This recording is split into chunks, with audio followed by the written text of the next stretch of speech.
Today, we're doing something a little different.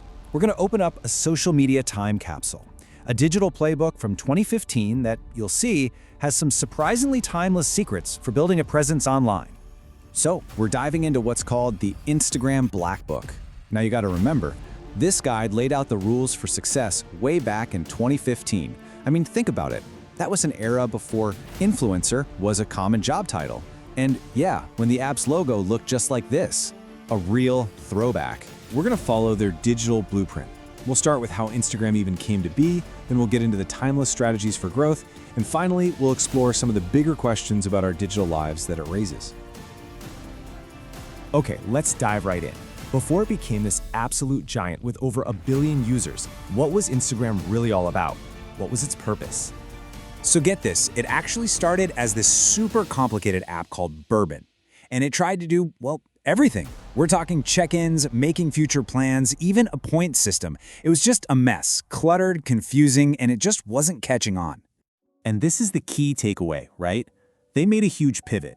They basically got rid of all the clutter and decided to focus on being really, really good at just one thing: sharing mobile photos.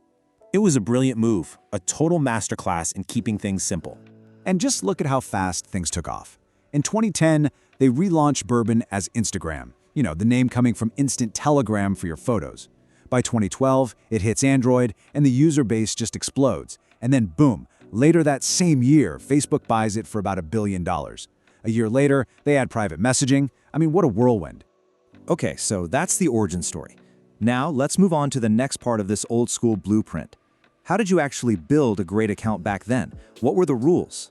And this is probably the most fundamental piece of advice in the whole thing.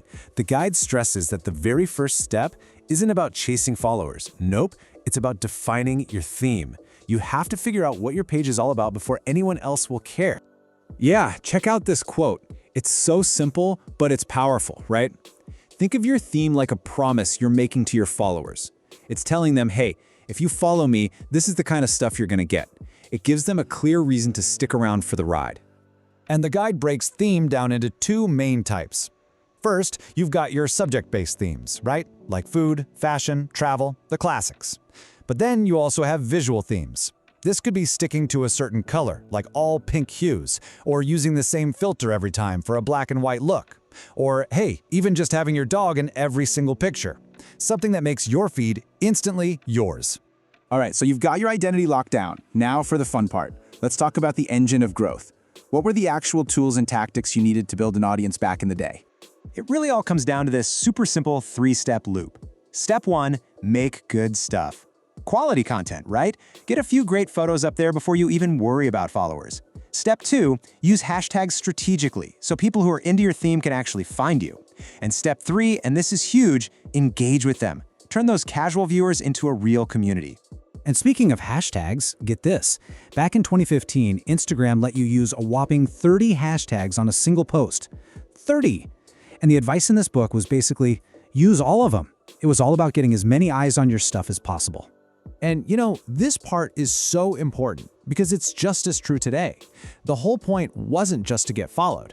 It was to build your own little community. And that meant interaction. Replying to comments, liking other people's stuff, that wasn't just being nice. It was a core growth strategy. Okay, so you've got the followers, you've built a community. The next logical step, of course, is thinking about business. How do you turn all that attention into something more? And the guide makes this really smart point. It draws a line in the sand between 2 types of posts. On one side, you have brand-focused posts, which is basically just a product catalog. Buy my stuff. But on the other, you have customer-focused posts, and that's about telling a story, solving a problem, and building a brand image that people are genuinely interested in. And honestly, the business tactics they laid out are pretty much a masterclass in what still works today. You've got stuff like running exclusive contests, showing the human side of your brand with behind-the-scenes content, and of course, using that one single precious link in your bio to send people to your website. It's all still here. So, to wrap things up, the book goes a little deeper than just strategy. It actually touches on the bigger picture, the human impact of a platform like this. And this is where things get really interesting. And this really gets to the heart of the Instagram paradox, doesn't it? The guide points out this 2-sided coin.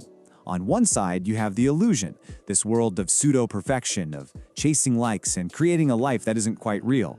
But on the other side, you have the opportunity, a way to connect with friends anywhere in the world, a platform for real creativity, and a massive tool for small businesses. And it leaves us with this question, which, wow, for a guide from 2015, feels more relevant now than ever before. In a world of filters, how do you build something real? It's a great reminder that under all the algorithms and growth hacks, the real challenge is, and always has been, figuring out what kind of digital architects we really want to be.